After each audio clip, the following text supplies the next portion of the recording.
Welcome back, dudes. Hope y'all doing well.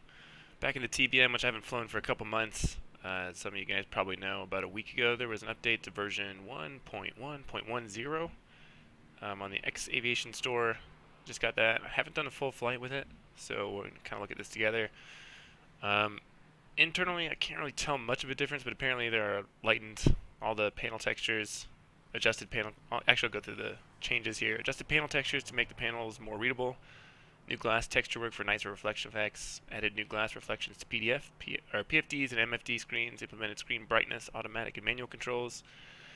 Menu key in the PDF to control screen brightness. Landing gear should cast shadows in interior views. Cabin lights default on to allow controlling them via the cabin switch. Cabin light button state is persisted. Implemented nulling of VR yoke inputs. Reworked airfoils for more realistic flight handling feel. That one I hope we can tell a difference on because I don't know, I've never flown a TBM obviously in real life, but it felt twitchy to me. Even for a plane this size, it felt just a little bit too responsive to control inputs. And I don't change the response curve for the joystick from airplane to airplane. I should just be able to be flown as it is. Adjusted high-speed performance to be closer to book numbers. Added default real sim gear command mapping file to ship with the plane. Corrected CG offsets to be closer to the real plane. Reworked portions of the payload manager to allow displaying CG and manipulating exterior elements even when FSC flight is active. Autopilot code was restoring course 2 to course 1 value. Disabled X-plane's built-in random failures on the load and restored the setting on exit. And panel rendering performance improvement, as well as added printable normal checklists in PFD format. Courtesy of Growladler, so thanks, buddy. Also, as you can see, I haven't done anything. What I've done is set the load for the plane, which we'll go over real quick. I think I got 65 gallons per wing, or per tank payload. We got myself, my real weight, row 2. Geez, she's a big girl, 181 pounds. 3 passengers and about 30 pounds of cargo, which should be more than enough to get us where we're going. And we're currently in Green Bay, Wisconsin. We're going to go to Custer, Michigan, which is the flight plan I've got today, 262.9 nautical miles, probably a little bit extra because I believe we're going to have to do an approach. Well, we'll see. We'll see what the weather's like when we get there. Marginal VFR at the moment. Let's get in here. We'll get a GPU connected, and we'll start it that way. Up to our overhead panel. Crash bar up. We'll get that on GPU. Love that you can hear the GPU, but the panel, yeah, it does look brighter. There's also, I don't remember if you could see the light reflecting off the panels before. And we'll get the nav lights on now as well.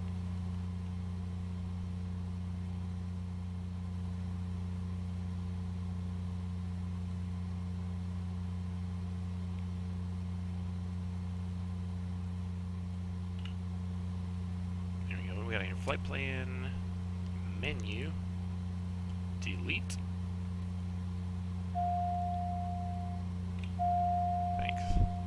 Aural warning, okay. So from Green Bay, we're going to go to Foghorn.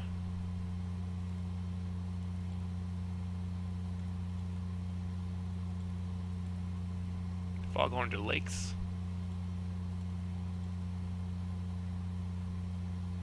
TOS system test, okay. And then to Victor, India, Oscar. And finally, Charlie Romeo Lima, which I think is about 10 miles north of our destination, which is Kilo Tango Tango Foxtrot, Custer, Monroe, Michigan. There we go, that was pretty easy.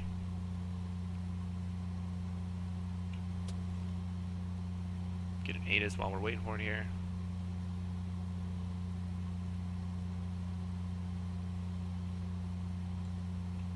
Kilo Golf Romeo Bravo Airport information Delta 1753 Zulu weather wind 264 at 5 visibility 10 sky condition ceiling 4000 overcast temperature -6 dew point -11 altimeter 3016 advise on initial contact. You have information Delta. Information Delta. There we go. Let's see what else we got here. Should have clearance delivery Kilo 121.9. Air Canada 407, taxi for DS. Right. 121.75 ground 0.9er.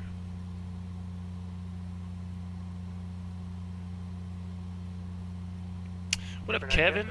Can't fly real plane. Actually, today I should have been studying because tomorrow was my second check ride reschedule. Obviously, I missed the first one. And then tomorrow the weather's shit too, so I just messaged DPE again this morning asking to reschedule one more time. So, putting the studying off another day. Also, shouldn't you be in bed when you go to bed?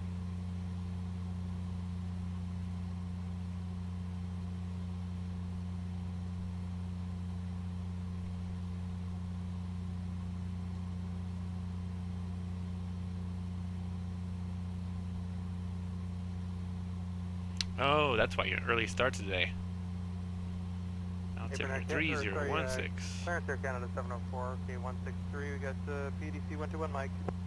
Yeah, 704, 12, correctly, this Fox, hit for the push. Very good. A busy one today? Why are you starting early? Winds, what, 264 at 5, we got runway 24, takeoff heading 243.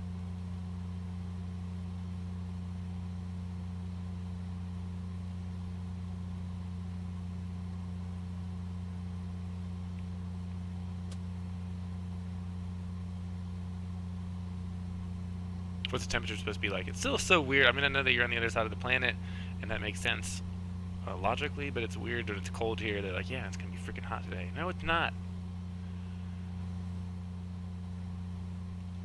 Deutsch, have you flown the update yet? Have you noticed anything? Maple 7542 PDC. I haven't flown it in so long, I don't remember what it was like before. I can't tell, like looking around, precisely what's new. High 30s, that's summertime, baby. Somebody give me a transponder code. Flew for 2 minutes, what happened? Crashed it?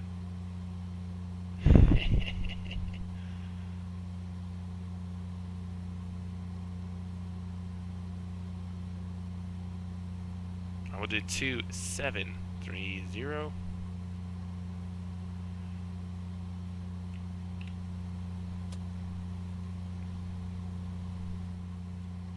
Get this baby cranked up. Maple 7542 PDC 120 Mike. Maple 7542, clearance all correctly, this Fox, hit for push. Maple push.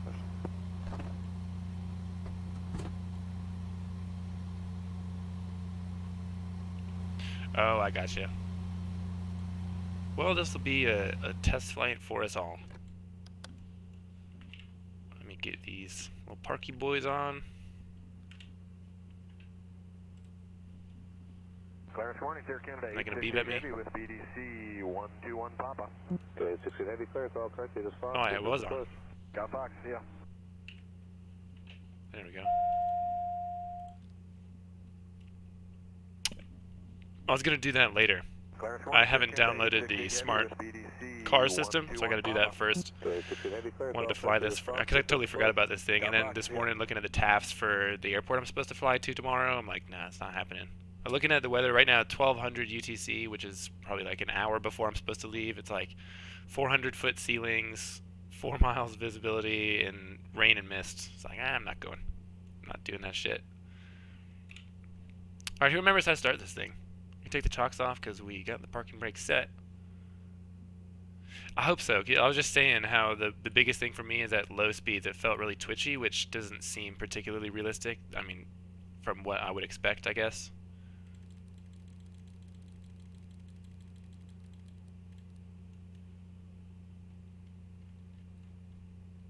Overcast at 4,000. Let's go 3,000. 518 at gate 27 Alpha with Foxtrot off to Deer Lake. Russia 518, Deer Lake, 3,500. Verto 6, Verto 6 on the Lorca transition. Flight plan route. Departs runway 06 left, block 6331. Okay, to Deer Lake, Verto 6, Lorca transition, flight plan off of 6 left, 6331, WestJet 518. Alright, strobes. That's important. Ignition on auto, good. Auxiliary bypass pump on. Fuel select manual now, I think, right? And then start.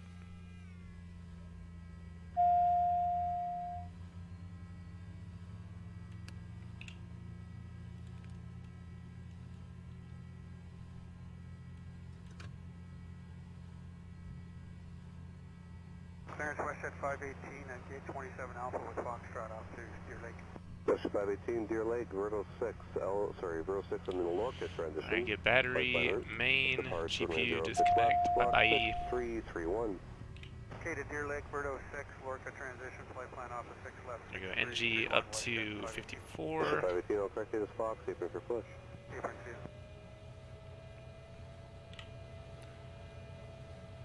Alright. Auxiliary bypass pump, auto, fuel select auto, AP trims on. Think we're doing it okay. Oh, no. This way. Clarence, good morning. It's Air Canada 105. PDC 121 Foxtrot. 105, clearance, all correct, data Fox, apron for push. Apron for the push, thanks. Air Canada 105.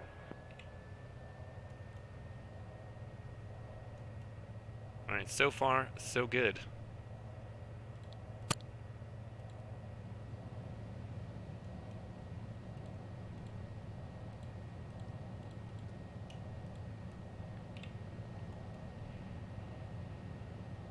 For the inertial separator to pop up on the cast system here.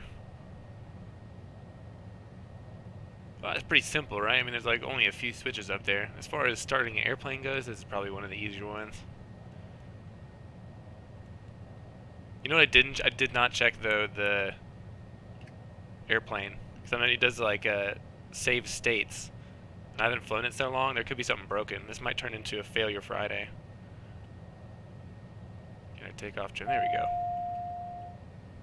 Clarence, Air Canada 444, gate 131, PDC 121 Romeo. And we're basically just going to taxi out here, because that's runway 24. Thank you. Yeah, so far, so good. I think we're good to go.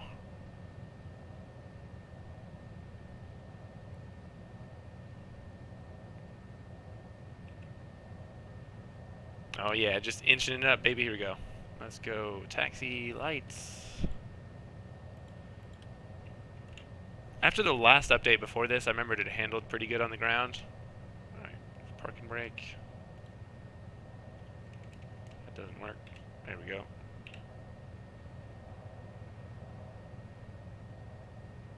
Thank you, Kevin. Have a good day at work. We'll see you later. Clarence, Air Canada 444, gate 131, PDC 121 Romeo. Canada 444, it's all correct. Data Golf, apron for push. Thank you.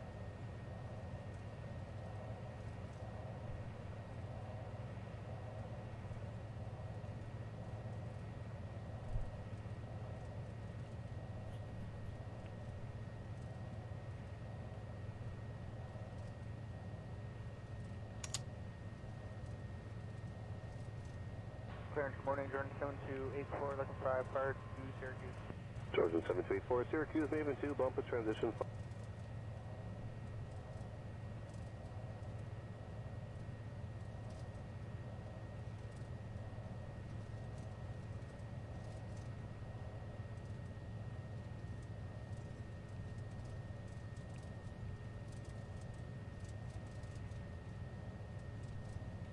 What are the V speeds? Anybody you remember?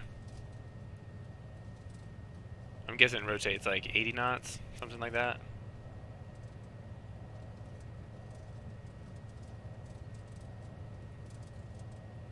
Ground public 414, we need 30 seconds. When it flies, it flies. I should tell that to the DPE of the check ride. He's like, "What's your V rotate?" Hey, baby, when it flies, it flies.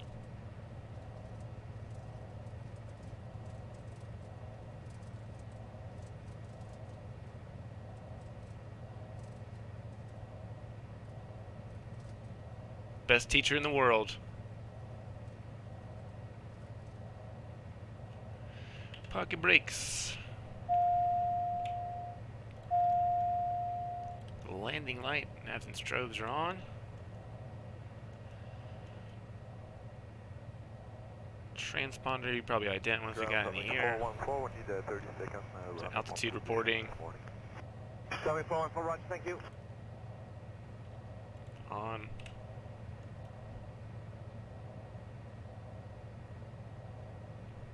Yeah, just saying, my friend, her dad or her uncle worked on the art for the movie, so I guess he had something to do with like the poster and the trailer.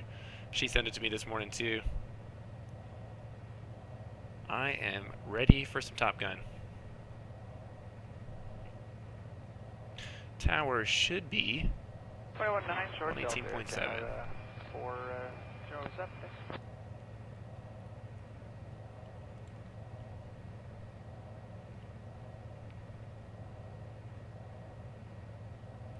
Yeah, give me some like posters or something, right?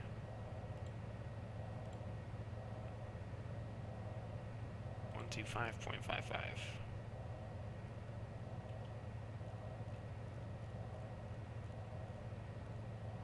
I'm weirdly excited about the P-51 in that movie too. I remember in the first trailer there's a scene where he was flying it, so I'm interested to see how that works in the movie. And the F-14, like what's that going to be? Because all the U.S. F-14s are decommissioned. There's not, I mean, there might be a couple that fly for like air shows and stuff like that. Tower winds 320 at 10, you're clear to land on my 36. Call signs. Alright, let's get the F out of here. Hopefully we don't spin all over the runway. It's kind of what I did before. Westjet 596, turn right, we're able and contact ground 1219. Right turn 219, Westjet 596. Your trims are set, flaps are set. Inertial separator's on. Good enough for government work. If there should be Texas. Although I guess if you're going to use ones from the real movie, he could be Sundowner. Because that kind of reminds me of Texas. Oh no, wasn't there, who made the movie?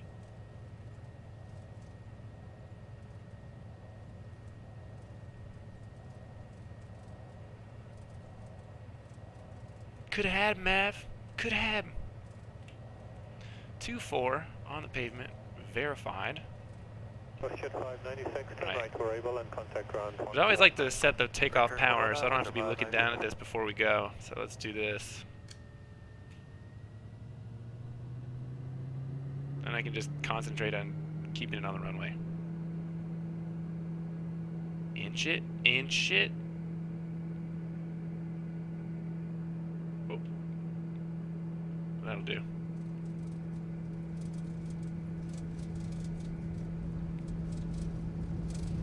Alright, that's a lot of left rudder.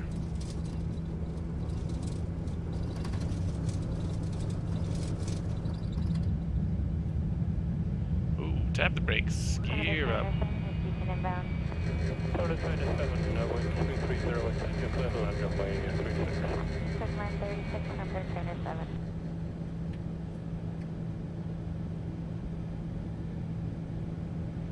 Get the yaw dampers on.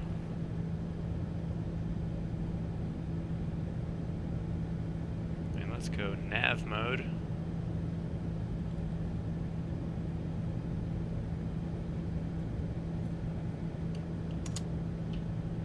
Setting up FMS. What are you flying? And where are you flying to? You say Atlanta? Altimeter China 7 is Beacon inbound. Tower 27, wind 330 at 10, you're clear to land on my 36. Line 36, number China 7.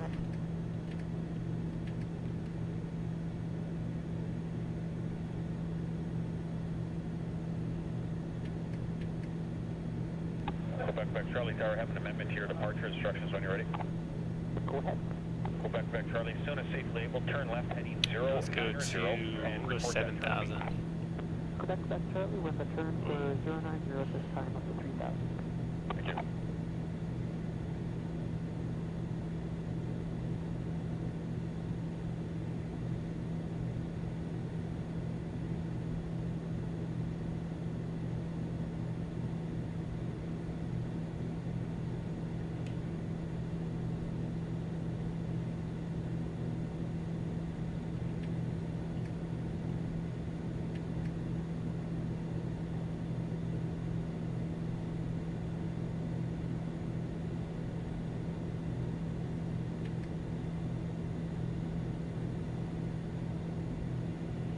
$319. See, you got the Airbus bug, man. I told you, it's a good airplane. I don't know why Mellon talks so much shit about him. Have an amendment to your departure instructions when you're ready.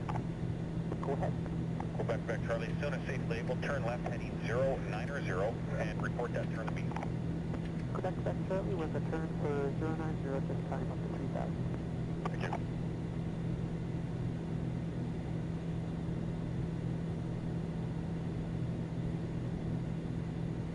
Jetsco 515. Jetsco 515, contact departure airborne, winds 170 at 15, clear takeoff runway 18. And we're outside of their airspace. Let's switch that over to center.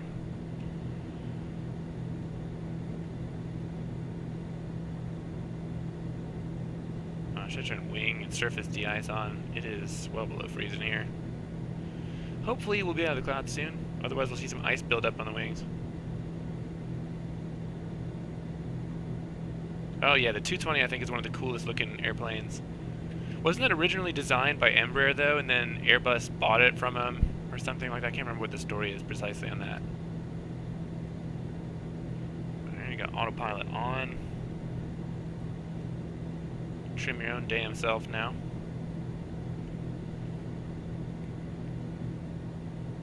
Course 3475 through 90,000. Windshield, prop de-ice, airframe de-ice, just in case.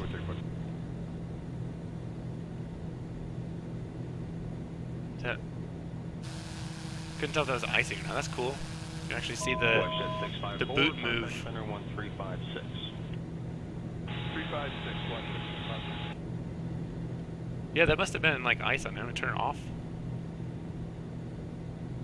I've never seen an animated boot on these. Air Canada 600, 188 for 230. Air Canada 600, center climb by level 350. Alright, let's just keep going.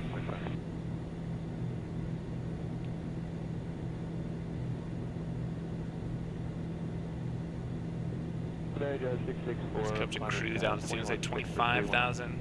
Jazz 664. And let's go flight level change.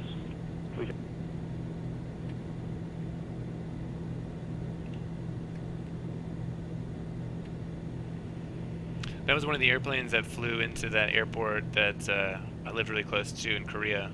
So when you go hang out at the airport to watch planes take off and land, it was like 319s, 220s, and 737s. It's pretty good airplane watching.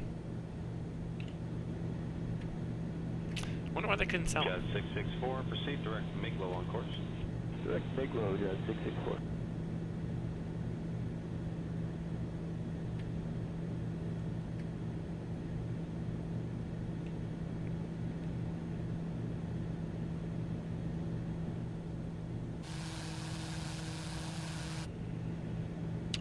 Turn off the inertial separators below. So again, when you turn off the inertial separator, the torque can increase by up to 20%. I want to make sure that we're below 80%. So turn that off. Good afternoon, and initial descent for Newark. Watch the torque. Level 330. Kind of 330 now.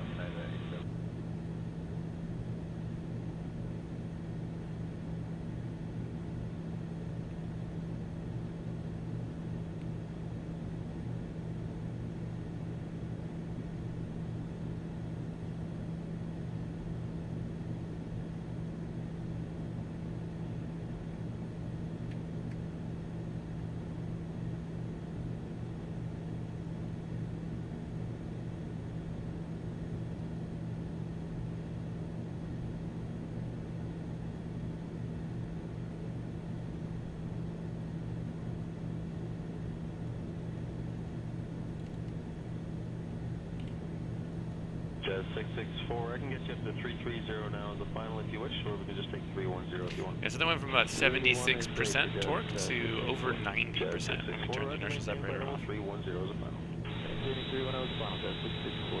It looks like it's stable now and it's off on the CAS system, so we can start inching our throttle up. And I think what Toto said is you can go all the way up to 800 on the ITT, and it can even be over the NG, which is essentially the N2, can actually be over 100%.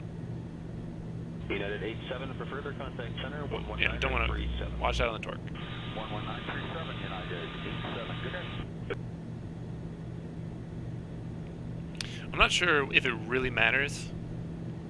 Like, I don't know how much of that is modeled. Like, if you're flying through, you know, clouds or something, or ice, if any of that stuff would cause an issue with the engine or not.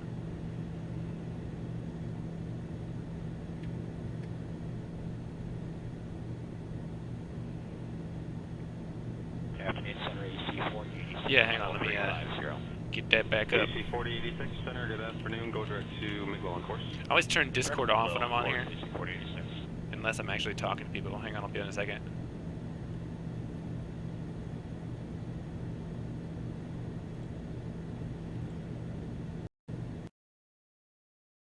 bitch. What's up, boy?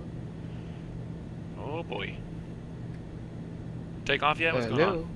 Hello? Hello? Can you hear me?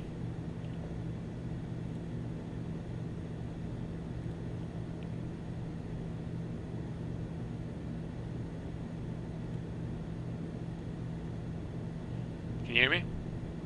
What's up, boy? AC 40. I said for some reason when I connected, it said the microphone wasn't working. 7-4, 7-6, AC 48. Take off yet? AC 4086, Roger. Nah, I'm still programming. Just getting all the flex and stuff done. Flex to temp. Nearly ready. I don't think I've watched like a whole stream or anything with the 319. I'm curious how similar the MCDU and all that stuff is between the Flight Factor and the Tolus. Good evening, Jeff. 989 with you. Flight level 240. I was watching V1 simulations this morning though. He's like he's like a 320 captain in real life. Yeah. He's had pretty good things to say about it. Well, I got it because he bought it. And he got it on the day the BBS pack come out, or whatever it is, BSS. Oh yeah. And he sold it to me, so he was like, literally, he said for what he flies, so it's exactly the same. He said it's amazing. Does he fly 319s or 320s? I think it's 20s, but I think he has flown 19s as well. But the Thalys is endorsed by Boeing as well. It's actually licensed by Boeing, so they've got they've been given all the flight data for it as well. Boeing. You know, Airbus. Oh. Yeah. I saw a guy had to go to UPS to get some shit shredded this morning, and he was wearing a Boeing shirt and wanted to give him a high five on the way out the door. I'm like, wonder what he's wearing that for. Are you a nerd or do you work there? Or both? High five or a punch to the face. One or the other.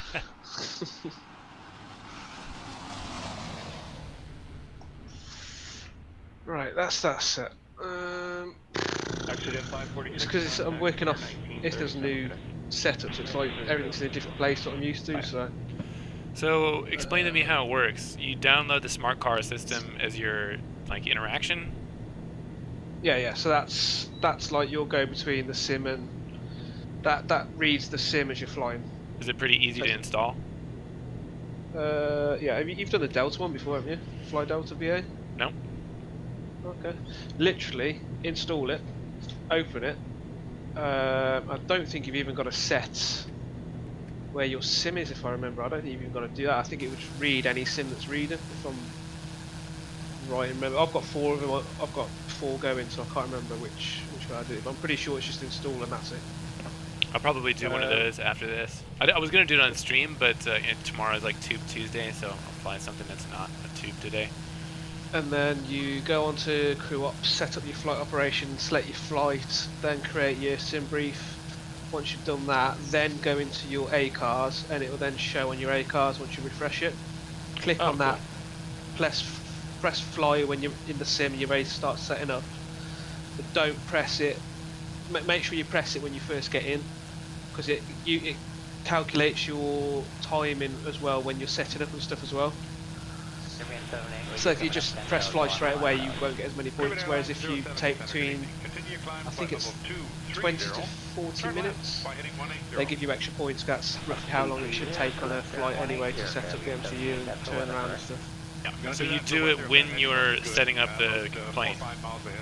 So when you first get in there, and it's cold and dark, just press fly as soon as you're ready to start setting the plane up. And then it should read the symbol. And what is the, explain to me what the money does in the VA. Nothing.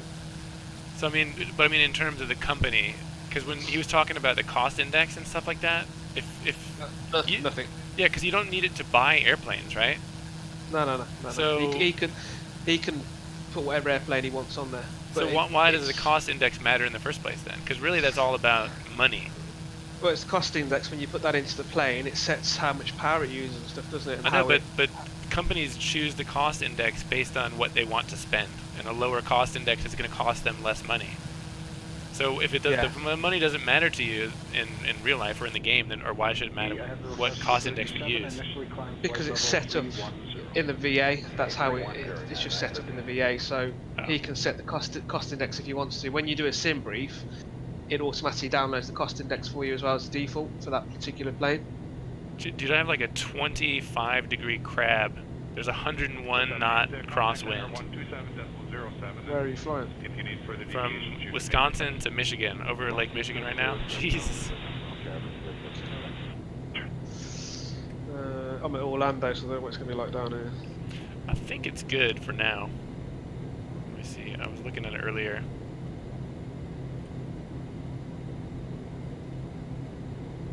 Yeah, probably marginal VFR. 913, due traffic. I'm going to show 350 as your requested final. Fire momentarily. The only issue I've got now is I'm going to have to download the whole bloody East Coast, aren't I? Yeah, hell yeah. I don't think, unless he adds some routes to England. He's got one to Amsterdam, but Oh. I've got nothing that'll fly that far. Unless the 737 will, but I'm not sure. How far is that? It's across the whole Atlantic plus another 200 or 300 from the UK then as well, isn't it? Oh, no. I thought I meant from the UK somewhere. Like had some flights originating in the UK. Oh no, he's I think he's just done the Delta routes, and I think Delta only fly to Amsterdam, I think. Oh, they fly. I flew back last time from Korea on Delta. I don't know then. I'm not sure what route. Maybe he's bought only certain routes. Maybe. I'm not 100% sure what he's done on that. Right. It's QNH. QNH, that's cute. Inches of mercury, baby. Sorry, do I do it the proper way? That's the only difference. I don't understand why in American aviation everything else is metric, except for, you know, like why do we? Your pressure. Yeah. Your pressure. Who did this? Yeah, but then you look at the Brits. Actually, Right. no. Aviation, I take that back. It's like a clusterfuck. We use feet. We use nautical references. There doesn't seem to be much rhyme or reason in aviation. That's just general life, though, isn't it? Yeah, but I mean even more so than regular American. What the Brits use for fuck's I was sake. about to say though, you guys are probably worse than Americans. all over the fucking shop with all the stuff. At least we're consistent. You guys freaking use stone. Stone, pounds, kilograms, kilometers, what? Miles? We use it all. But then we don't use kilometers. What you I got to thought remember you is, guys use miles per hour too? yeah, we use miles per hour. Oh, okay. What you got to remember is how old UK, like Britain, is. Oh yeah, it's old as dirt. Whereas you guys are fairly new with all your stuff as history goes. With our fancy imperial system. Your colonials. We learn from the best. How to kill, pilfer, rape. Yeah. So give it another fucking 200 years. When the student has become the master. Yeah, you'll all become fucking snowflakes in 200 years, and you'll lose everything. We're practically there now. You become like us. Give everything away. It's been so long since I've flown this, I can't really remember what was like standard before. Yeah, I can't remember. It didn't feel much different to me, if I'm honest. Does it feel a bit heavier, maybe? The real question, I mean, takeoff was a little wobbly, but that could have been wind. I'm curious to see how it handles. I'll hand fly the approach on landing and see what that's like. Set the transponder. Give me a transponder code. 7700.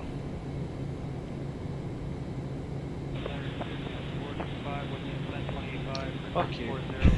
What did it say? Nothing. I just tweaked when you did it. Oh. I don't know. Do 4207. I've done one. Oh. 1523. Too late. Beacon on. Let's inch this power up a little bit.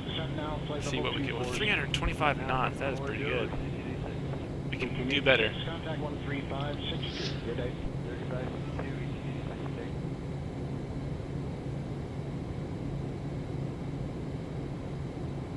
Buddy, that is about as good as you can get.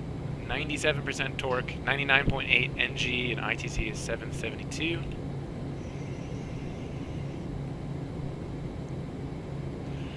I don't know what the BSS sound pack is like in the 319, but it seems like there are some things that you control with the master volume sliders and X-Plane, and there are other things that come with the sound interface. Yeah, there's something in the manual that tells you which ones to put up and which ones to turn down, isn't it?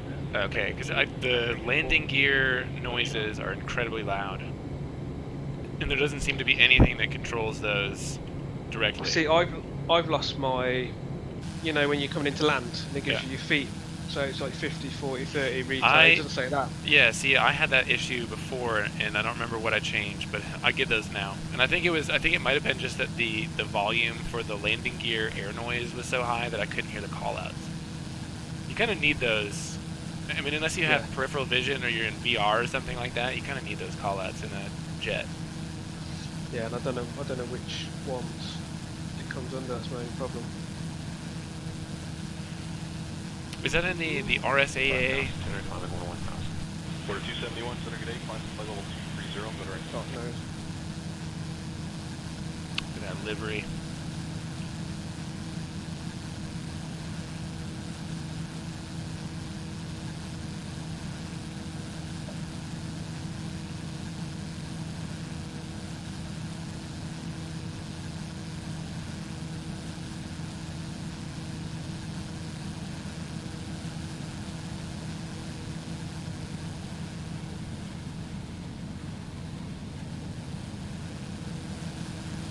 I love the exhaust. You can like see the heat funnel coming out of the exhaust port.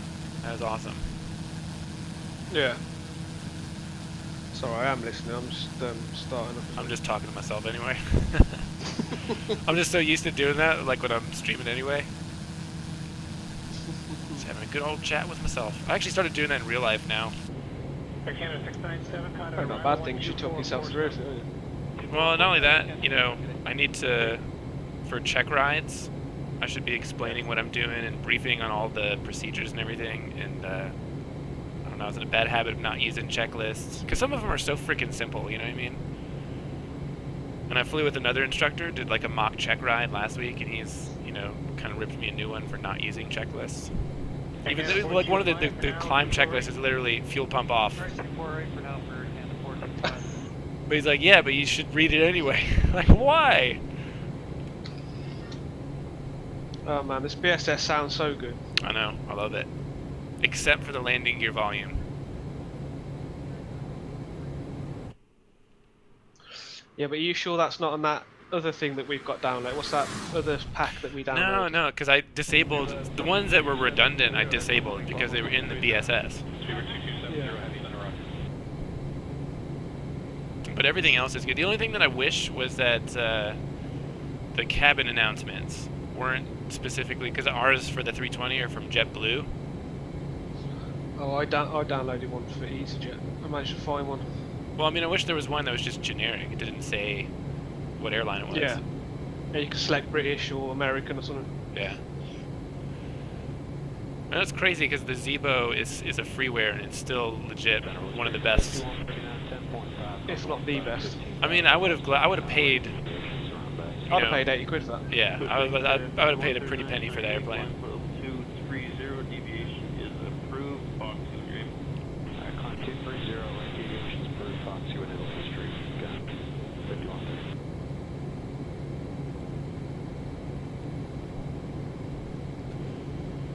Let's look here.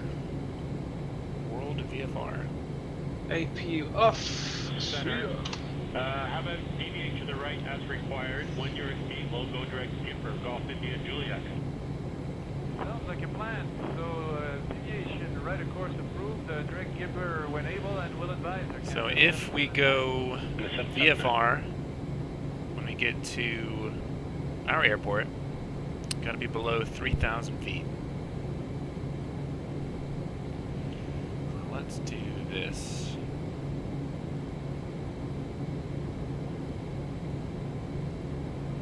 2,500. Nope.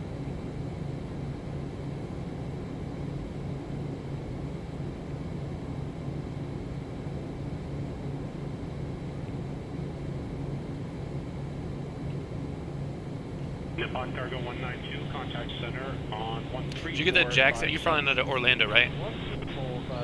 Yeah, Orlando. Yeah, I've got some freeware from there. I was about to say, there's a good one for Orlando and Jacksonville, because I guess those are both hubs for Walker Air. And if you were flying with VATSIM, what would the call sign be? Would you be Walker Air, blah blah blah, or is there? I presume so. Yeah, it's what the flight I am at the moment is what 7,000. Impound Cargo 192, on your plane. So is there anything else? I can't see any other numbers. So I'm guessing yeah, you should be Whiskey Alpha Tango 7000. Center, Canada 779. We're proceeding direct Gipper. It was a good course for the moment. 367 knots ground speed. Out of your sector. Shit, that's so fast. Thank you. That's fast in anything, but I mean particularly a freaking prop. We did have a pretty hefty tailwind though. Air Canada 600, 188 for 230. Air Canada 600, center, climb by level 350. Level 350, Canada 600. Was that your wind shear warning? Nope, no wind shear for me. I'm at cruise. Oh, I just got a wind shear warning. Wind shear. Wind shear. Did you hear it? Nope. And again, got another one. Let's see what the wind's doing down there. KMCO. METAR.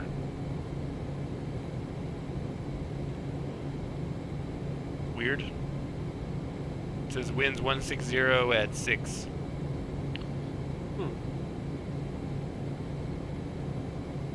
It just keeps going off. It won't. It's gone off 3 times now.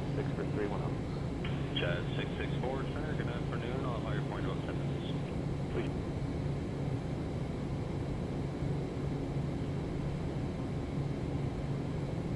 I'm already basically crossed Lake Michigan. I'm going fast, buddy.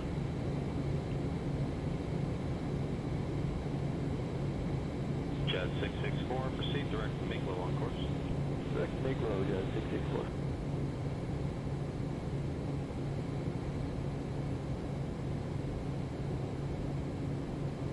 United 87, we 37 up.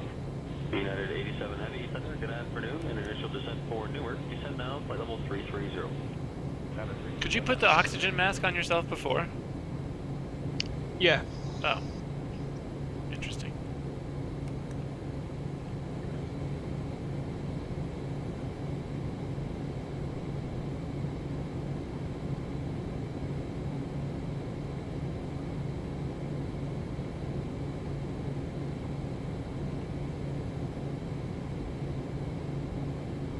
Chad 664, I can get you up to 330 now as a final if you wish, or if you can just take 310 if you want.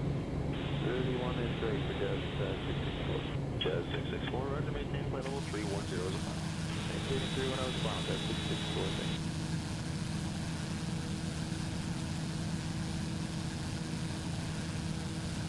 When you earn money as a pilot individually through the VA system, do you have to use that money to spend to like jump seat back to an airport where you would want to take off at the next one? Yeah, I think that's what it's for. So otherwise you would have to do your next flight from the airport that you arrived at. Exactly, yeah, that's it. Well, that's kind of cool, at least. Kind of shit that the company's so cheap that they make you pay for your own jump seat back, though. We'll have to have words, won't we? Yeah.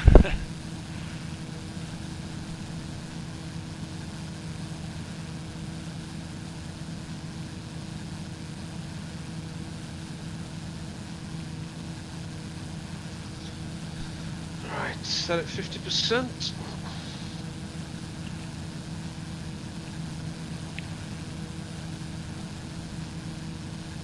Stabilized. I wish there would be some, get Flight Factor to just incorporate those sounds directly into their plane, like pay VSS guy directly for them, because it'd be better if you didn't have to download that every time there was a new version. But I don't know why, as a developer, you wouldn't use that kind of stuff because they're so good, or just hire them directly. Is he going to make as much money that way, though? I don't know. V1, rotate. I mean, you could say, look, you could still develop independently for other airplanes if you wanted to do that. Holy shit! What? I got a 36 knot crosswind. Where'd that come from? That's what my wind shear warning's about. That's not what my METAR said. Jesus. Right, it's gone down to 10 now. Wind shear, not very fun. Right, I'm at 1800 feet, it's down to 9. So there's massive wind shear over the runway. Probably particularly noticeable in a plane that size. Literally, I took off and it blew me sideways off the runway over the grass. I was still like climbing, but it was just crabbing, and I was going completely sideways. Follow your flight directors. Went into a 36 knot crosswind. Let's see how we're doing.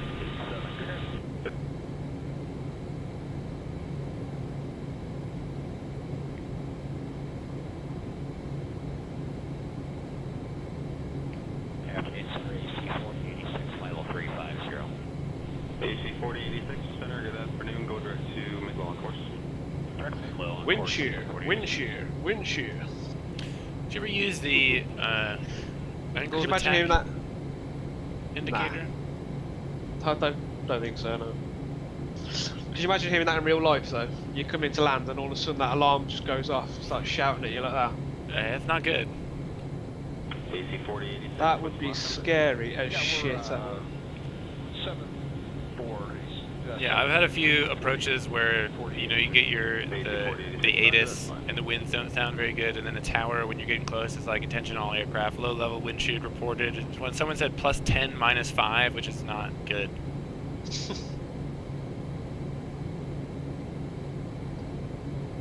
I mean, wind shear works. Wind shear is essentially just like a sudden abrupt change in wind direction. So you rely on a certain airspeed for landing, and then if all of a sudden you lose 5 or 10 knots, you just start dropping like a rock. Yeah. It's not fun.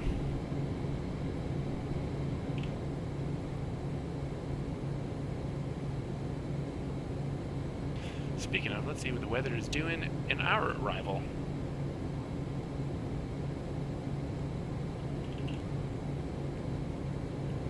Winds 120, 4 knots, 10 miles visibility, no clouds reported. 3012. 120.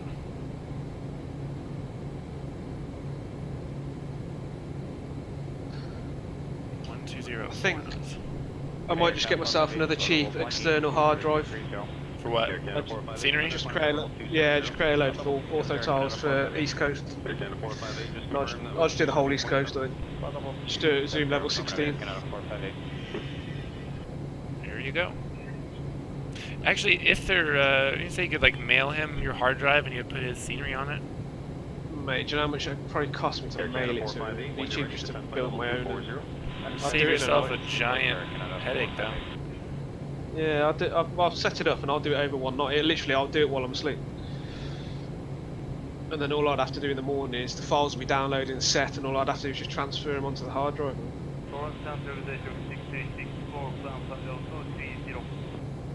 Turkish 6364 Heavy Center, good day, climb initially, flight level 330. Request final 370 10,000. Turkish 6364, I checked your request, I'll have that for you shortly.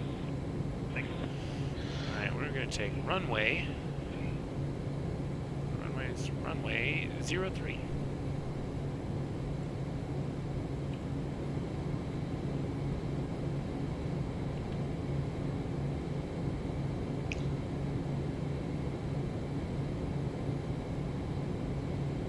Air Canada 458, contact center 13505, good day. 3505, Air Canada 458.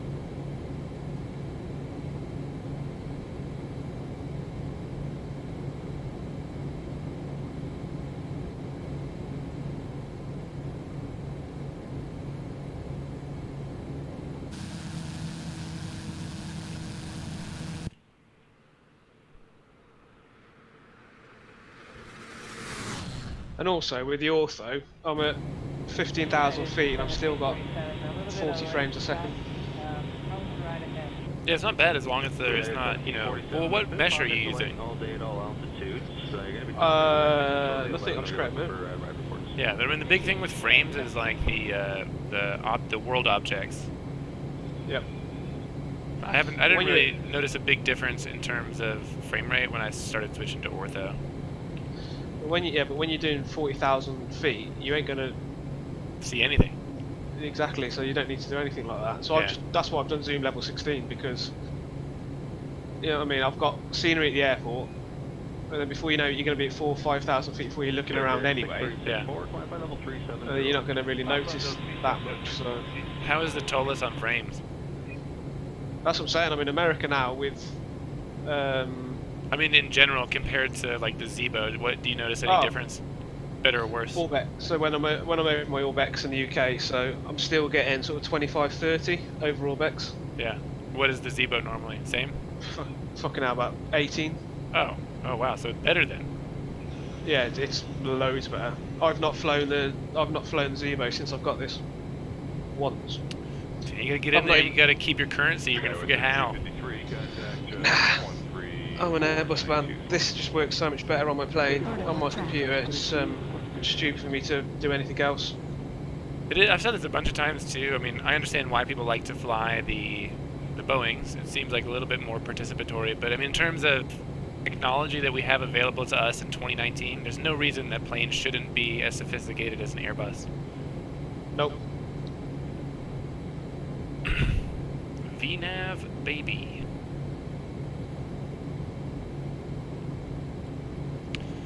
To get like Detroit. Question 368, descent level 2401, ready. One ready, flight level 240,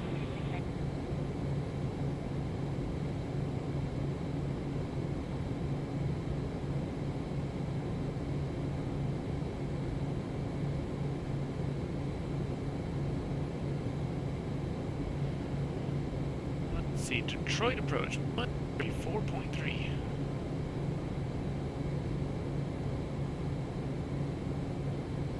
WestJet 368, contact center 135051.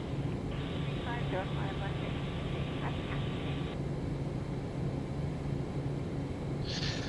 Yeah, I'll stick some screenshots up in what the ortho looks like that I've done. You what? I've stuck some screenshots up in what, so you can see what the ortho that I've made looks like.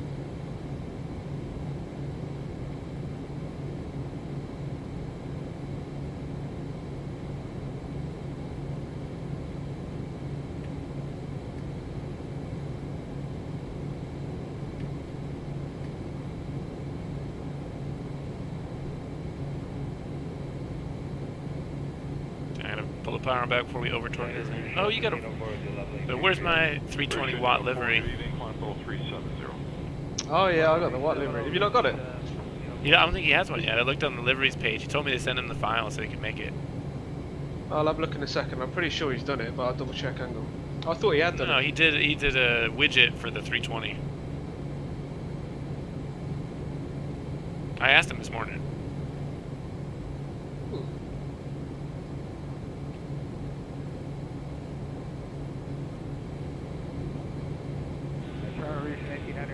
That's 3012, so I remember. Version 1900 Heavy Center, good evening, climb level 310. The AWAS 119.075.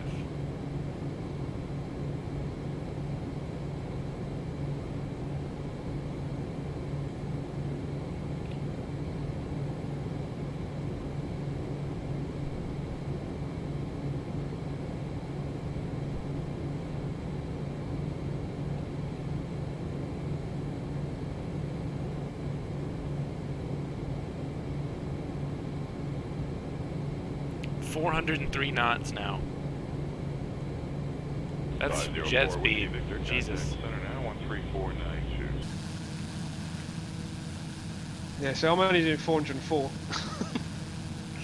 But I am climbing at the moment, so. Yeah, I'm descending.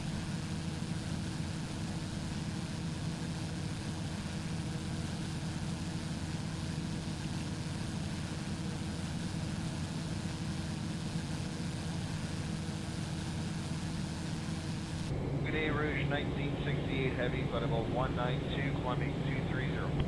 Rouge 1968, Gunner, good evening, climb level 310. Climb level 310, Rouge 1968.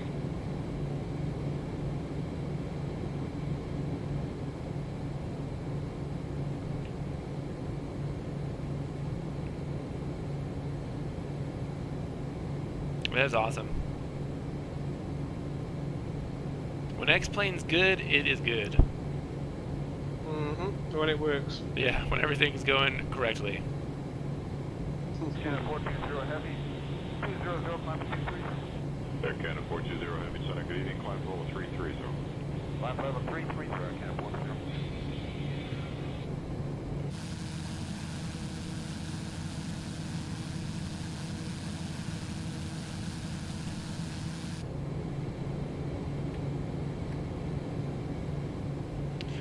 Flying through some clouds here. Let's see if we get some more icing on the wings.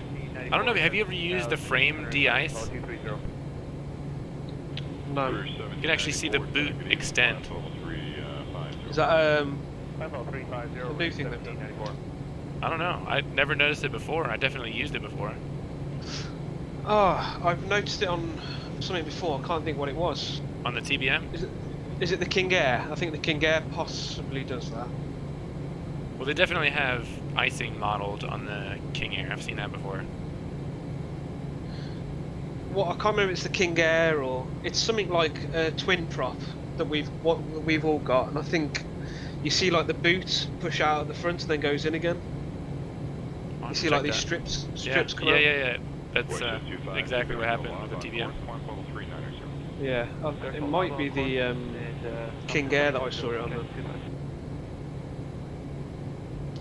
So I've now got a 47 knot crosswind at 30,000 feet. Yeah, it's no big deal. Mine was 101 knots. In a little baby plane. Doing the same speed. Yeah. Not anymore, I'm not. Now I had to slow down. I was about to over torque it.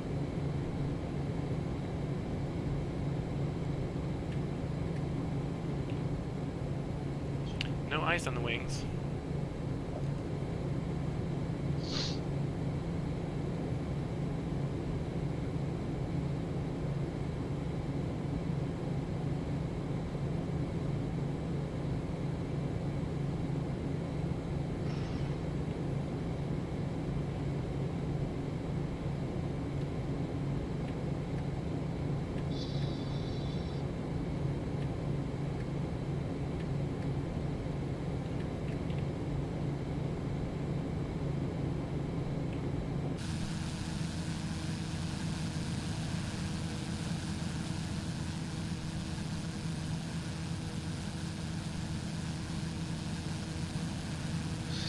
See, I'm at 31,000 feet now and I've still got 35 frames a second.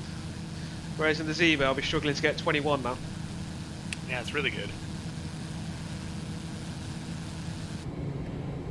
Getting bounced around pretty good here.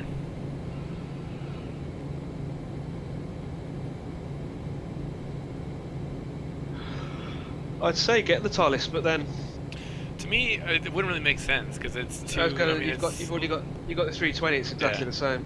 It's just a shorter version of the same plane, and it's already got the BSS sound mod too. Yeah. Which I wouldn't be surprised if it's the same mod that I've got. I was listening before. I recognized some of the sounds, but yeah, I don't know. I wouldn't be surprised if he's just repackaged it and called it the 319. Well, I mean, I wouldn't. Yeah, I was about to say I wouldn't be upset. I wouldn't blame him. Yeah. Because surely it's not going to sound any different anyway. Same bloody plane, just slightly smaller, less seats. That's all it is.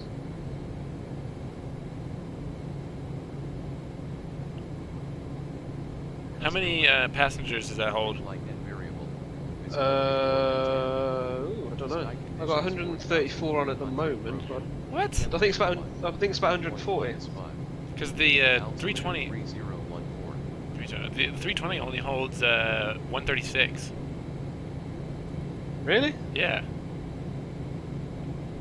Because I think on SimBrief, it has the 320-200, And I had to reduce the amount of passengers because it only allows you to put 136 on. 156 passengers for 319. Dew point -5. Altimeter 3014. So the A319 carries 124 to 156 passengers and has a maximum range of 3,700 nautical miles. Wind light and variable. Visibility 1. So in theory, I could fly this across the pond. Yeah, probably. It's got a range of 4,300 miles, 3,700 nautical miles. I'd only think it's about 2,000 to the UK from the east coast. Let's have a look.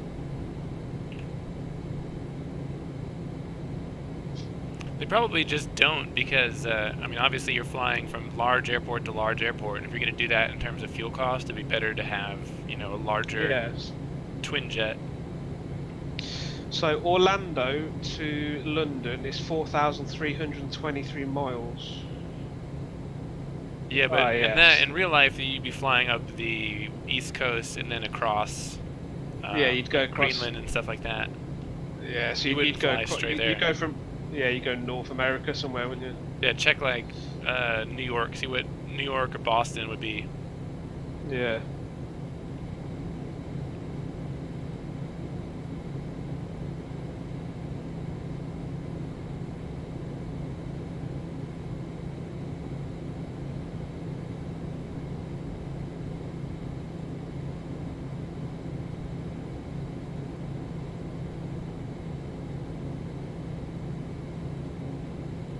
$3,446 miles.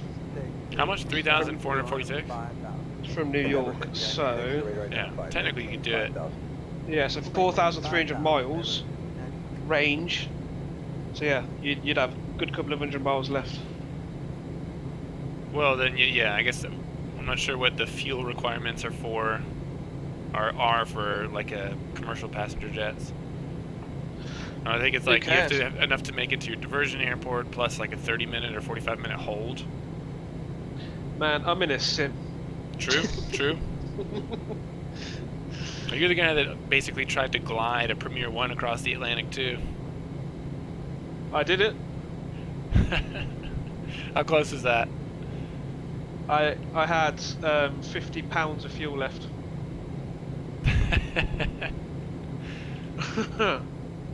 It was close.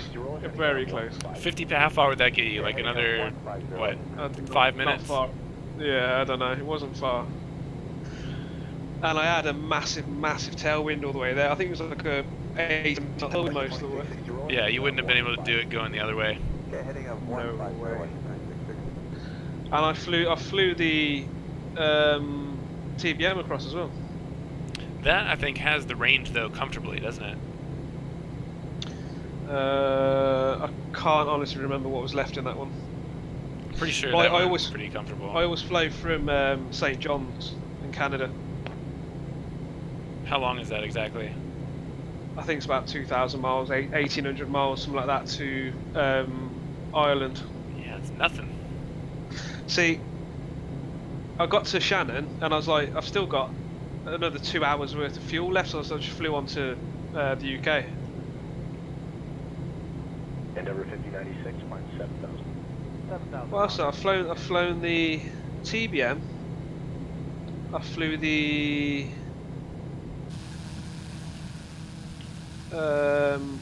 jet over as well. Oh, and I think I've flown a Baron 58 across as well, didn't I? I should get like a decent airport scenery. What's the big airport there that flies to JFK? Heathrow? What's the eye count for that? EG. Oh, I'm not sure.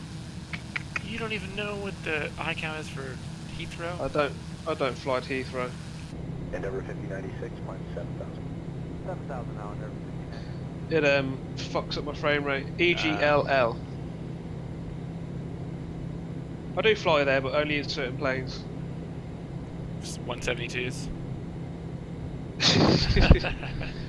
It's literally the 172, the 192, the Baron, PC-12, this, Did you get the rep pack for the PC-12? No. Oh. I've not flown that for 475 with you through 2,200 for 5,000. since I can remember. Since you got the 319, haven't done anything. No. Yeah, so Echo Golf Lima Lima is what you're looking for. I think there is a decent payware scenery for it if you want it. I don't think I get payware because I'd probably only fly out of there like once or twice. Just want something to do, maybe an Atlantic crossing with the 747 or the 767. Yeah, well, that's where they fly from, Heathrow. There was somebody that just came out of the British Airways livery for the SSG. Oh, really? 475 with you through 2,200 for 5,000. You said the update was better on that, wasn't it? Yeah, I think so. I mean, they improved the texture, some of the sounds, some of the idiosyncrasies with the FMC. But you know, like I said, I wasn't too displeased with the original. Yeah, I think the issue was a lot. I mean, even me myself, but I was going by reviews that people have bought it. I personally think that a lot of people just jumped on the bandwagon because of who it was. Yeah, not only that, I mean, I can understand first impressions with the cockpit. It looked pretty similar, at least as far as... I've never had version 1, but it looked pretty similar to version 1 in my opinion. Maybe people got on there and it's like, you guys charged an extra $40 for this, for what looks like basically the same cockpit texture. But admittedly, the outside was really good. There's a lot of system depth for... I mean, a plane that's not really that expensive. Yeah. $60 is expensive, but I mean, compared to like the Flight Factor Ultimate. I mean, I think it's... From my personal point of view, I think it's naughty what they've done to charge what they did for people who already had the first version. It's true, but I mean... I think what they should have done is they should have updated the first version in brackets, because let's face it, it's going to be the same fucking plane, isn't it? But offered it to people who already had it for say $20 or $30 more, so they're still getting paid for the extra work they've done. That's what they did. It was 40% off, so that's what, out of $60, it ends up being like about $40. No, but the people who paid for the first one then had to pay for the second one, which actually worked out more than what it was just for paying for the second one on its own. So the people who are buying just the second one on its own were paying less than what people had bought for the first one. Oh yeah, but if you bought the first one, you know, when did it come out, like 3 years ago? Yeah, but the first one was never any good. You know Yeah, what but I mean? it's like, it's the same thing. Well, yeah, maybe, but I would say, like, look at the Flight Factor 777. Maybe at the time that it came out, it was pretty decent, but now it's just hot garbage. And they still charge roughly the same price as any other new jetliner, right? And then they're supposedly working on a version 2.0, and of course they're probably going to do the same thing. They're not going to give it to the owners of version 1 for free. Yeah. I'm curious to see what happens in that situation. Yeah, but the thing is though, if they've made a half decent attempt to start with, people would be more inclined to pay for it. Yeah. Whereas the SSG, the first one, was absolute fucking garbage from day one. You know, I never had the first version, but I watched a few streams with Captain Canada, and I was toying with getting it because he's one of those people that he's like, I don't know, I like it. I'm not a real pilot, but it works, does what it needs to do, and you get to fly a 747. But it never looks particularly great to me. Same with Jeff Favignano. He did a few streams with it and stuff too. He obviously bought it, and like they weren't, you know, ripping at new ones. I think part of it is looking at other airplanes, for example, like the Flight Factor, the toll list, that, you know, they do a pretty good job. They also charge a lot, but, you know, the cockpit textures are good, systems are good, sounds are good, and none of that was really there. The tallest money-wise isn't actually that expensive compared to, say, Flight Factor and other companies of this kind of high-level payware. Yeah, but so you have, I would say that it's probably on par with the Flight Factor for, what, almost just two-thirds of the cost? Yeah. But it's gone up slightly throughout the year, but I understand that because they've got better and better and better, and then they had the Boeing affiliation, sorry, the Airbus affiliation as well. So that's a sales pitch for people, then, isn't it? Yeah. I don't know, and like I said earlier, I think part of my issue with buying it was that if they're going to continue to improve it and to make, because the foundation is good, I think. I mean, like I said, with the what? Low memory warning might. Crash here in a second. Really? Yeah, I don't know what happened. Last time this happened, I had a hard crash. So maybe I'll land, maybe I won't. Go flaps 1. Switch. That's an X-plane thing, isn't it, I think? It might be. We're going to go to 4261, speed 170 knots. VFR? Yeah, I think we're gonna get a crash. Maybe, we'll see. No, 1835, And autopilot off. There is the runway. PC 4261, speed 170 knots, Genoa, contact tower at NOAA 1835. This to CTAF.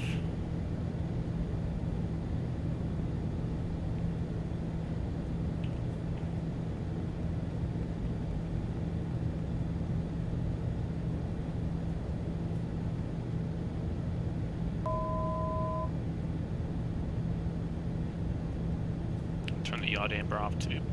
Don't need you. Do it myself. Tough beer.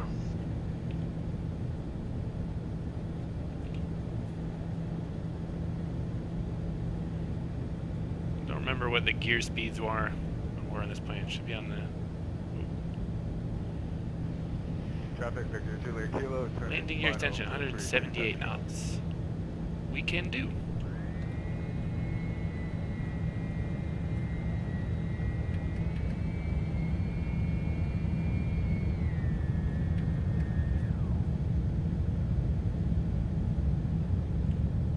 Traffic, can you fly for a Bravo clear? The active 32, full stop.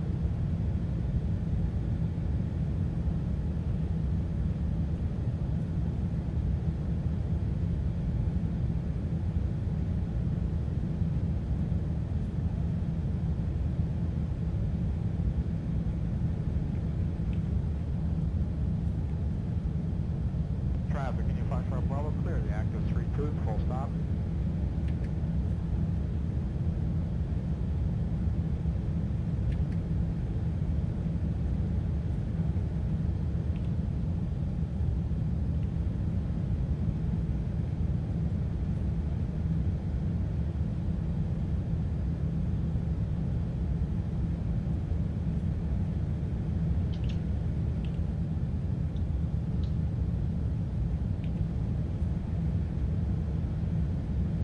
Traffic Kilo Oscar Victor is over the escarpment 2,100, descending to 1,500, cross overhead field.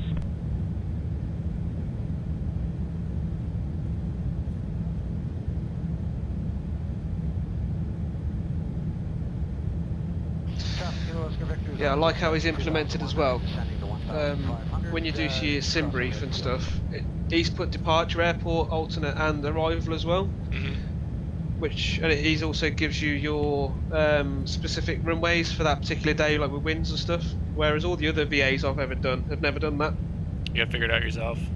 Yeah, you got to figure it out yourself. I understand, obviously things change anyway, but you've still got to go in and figure it all out for yourself. And whereas Yeah. this is just there, it's nice and easy, and it's if you want to change it, you can change it.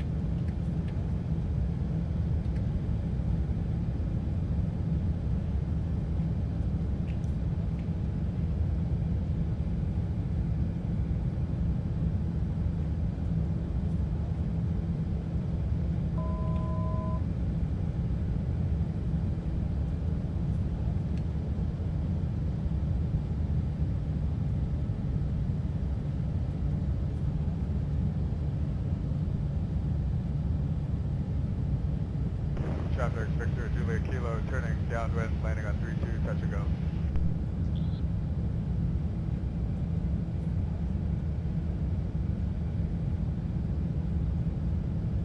Traffic Oscar Charlie Hotel departing 32 west. It feels like it handles pretty well. See what happens when we get to the round out. Because, I mean, right now, it feels like what you would expect a plane this size to feel like. Now in full landing configuration. I don't know what the speed is here for touchdown. Strangely enough, I've never really looked into the TBM. I kind of just sounds stupid, just fly by the seat of my pants with it. Yeah, I usually do that with most planes. You can kind of Nine feel... times that, yeah, with that one you can kind of feel, can't you? Yeah. One red, one white. I'm going to get your stream back up quickly while I'm in the air. We'll join the mid-right downwind 3-2 behind the traffic mid-down.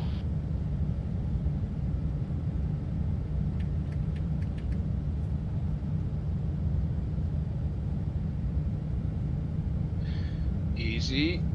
Easy. Where's this? Custer, Michigan. Just a little bit outside of Detroit. Have you got scenery here? Yeah.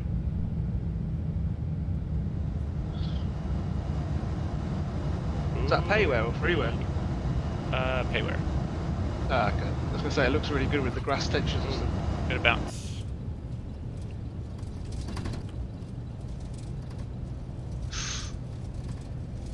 Just like in real life. I have done.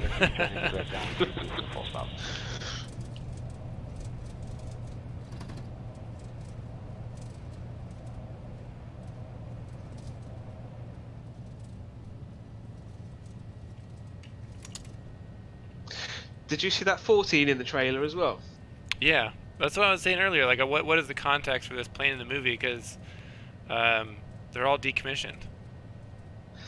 And did you notice as well, you know, when he got to the base, that the plane that was on the big, it was like not a model, it was like a statue thing, wasn't it? Yeah. It's basically a decommissioned 14. They've just turned into a mod, like a sort of symbol. Did you notice the number on the? Did you notice the number on the front of it? 114. Was that his from the first movie? Yeah, that was his from the first.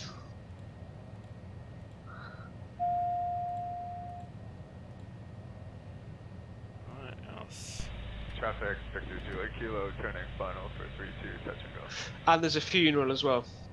Yeah, I saw that in the first one. I'm guessing that's somebody who dies in training. Yeah. There's some cool scenes in the new one though, where he shoots up between those two planes, and they're after they're laughing. BF-18s. Yeah. Yeah. That's gonna be a 2 against 1. That's gonna be one of those movies I go get drunk and see.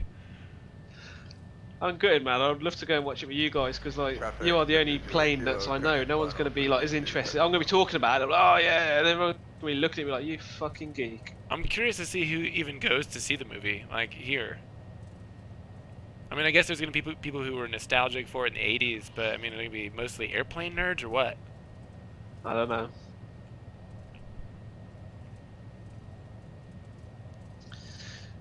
It's the movie I'm looking forward to the most in such a long time. That's the only movie that I don't really watch movies or TV shows, but. Do you know what? I've been on. This has been going on for probably 10 or 12 years. I've heard about rumours of Top Gun 2. Yeah. Because the director, they were in talks. I think the early part of this decade, weren't they? Who? And then the bloke died. The director died, or he killed himself. So all the talk stopped for a while. Who's directing it? Wasn't it Ridley Scott, the original one, or was it his brother? Let's have a quick look. Scott is one of them, but I can't remember. Bruckheimer, right? Top Gun director, Tony Scott. Yeah, so Tony Scott was the Top Gun original, which is Ridley Scott's brother, I think. But I think Tony Scott killed himself, if I'm right in thinking, or Gotcha. he died, and that's why it stopped. Yeah, so Ridley Scott is his brother. Yeah, so he died in 2012, suicide by jumping. So that's why his talk stopped in the early decade. Gotcha. Traffic on Charlie Hotel, Let's have a look. circuit, Top to the Gun west, 2. climbing I to wonder So if yeah, it's who took over the director? Oh, position? Krasinski. And I think he had a part in the. No.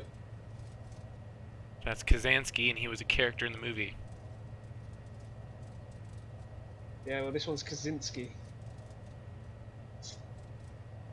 Yeah, so directed by Joseph Kaczynski.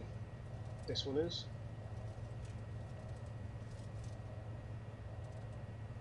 Traffic on Charlie Hotel, departing the circuit, But to the west, climbing I'm to pretty south. sure Tom Cruise has got something to do with it as well.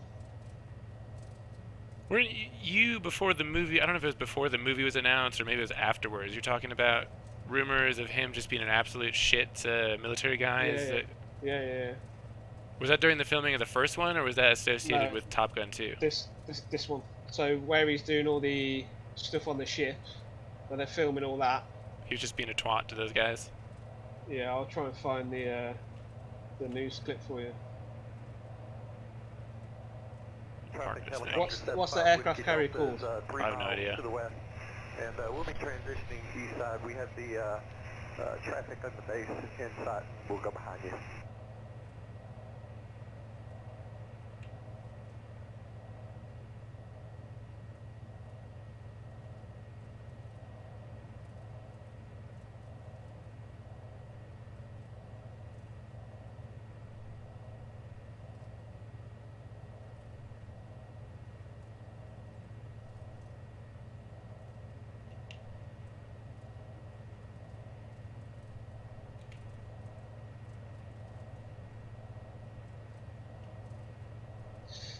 So here we go. Navy officials defend Tom Cruise after arrogant Top Gun 2 set claims. This was in Feb 2019. to the west, 1,000. So let's have a look. Roger that. We're about Top 1 mile Gun's to the Maverick west, is known for his need 2000. for speed, but Navy officials are shooting down rumours that he also needs better manners. Tom Cruise and company filmed some scenes of Top Gun sequel Maverick aboard the USS Theodore Roosevelt in San Diego. Reports recently spread that Cruise behaviour was seen some sailors arrogant, and a Navy official stepped in to defend the actor. Okay, this is since I last read it. Tom Cruise and the cast were nothing but gracious and professional during filming to all of the sailors. Some sailors may have misinterpreted guidance from the Navy that told sailors to not approach actors whilst filming and not to use cell phones on set. Okay, so it's all been misconstrued a little bit by the sounds of it. Well, that's good to know. I mean, I still would have seen the movie, but I would have been kind of pissed at Tom Cruise.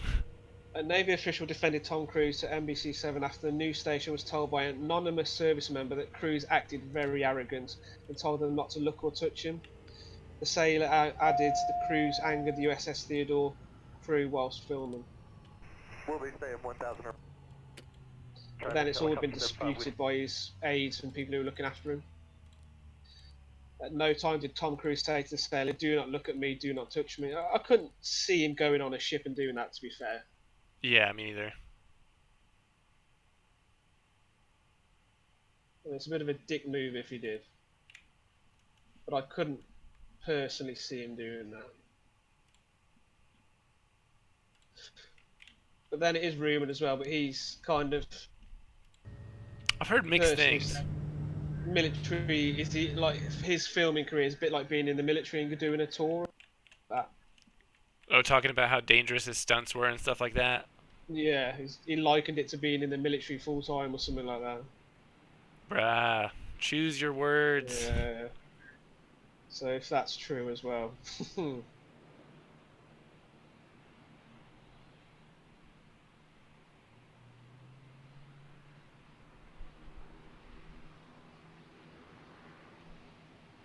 Looked good. I think it is too much back pressure on the round out there, and then we touched down. Got a little airborne again.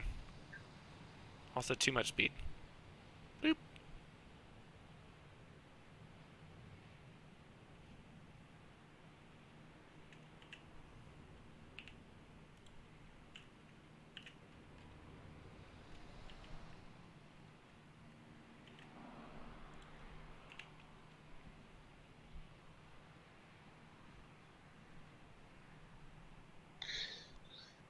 Tougher descent.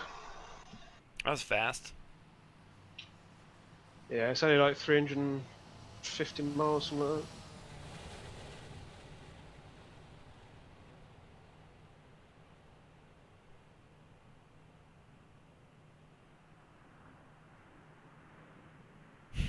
Not the smoothest thing in the world. Initial touchdown right on the center line. I got a little squirrely.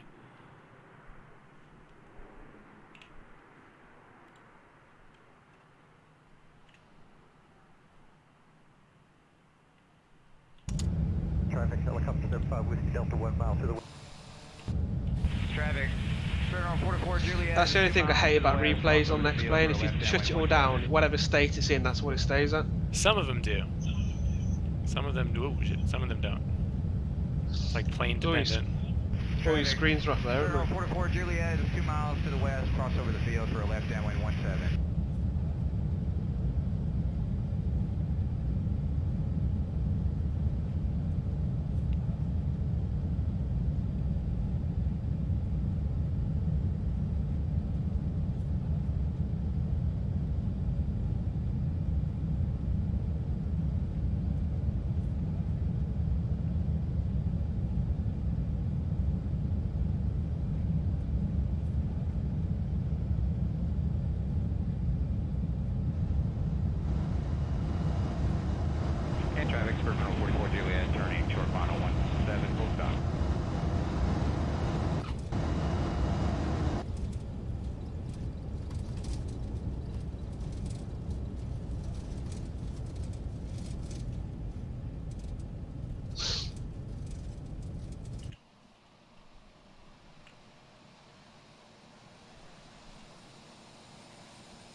And I guess when you shut it down too, it takes the pilot out of the cockpit too for the replays.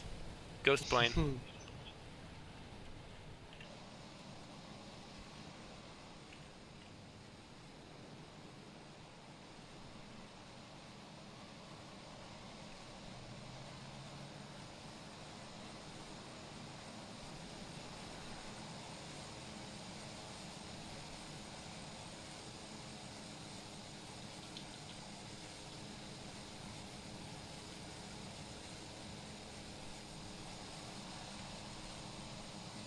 I'm gonna end this stream, and then I'm gonna download the smart cars, and we'll if I have any questions, I'll walk it through with you. Boys, we'll see you later. Thanks for hanging out. We love you. We'll see you next time. Peace. Peace.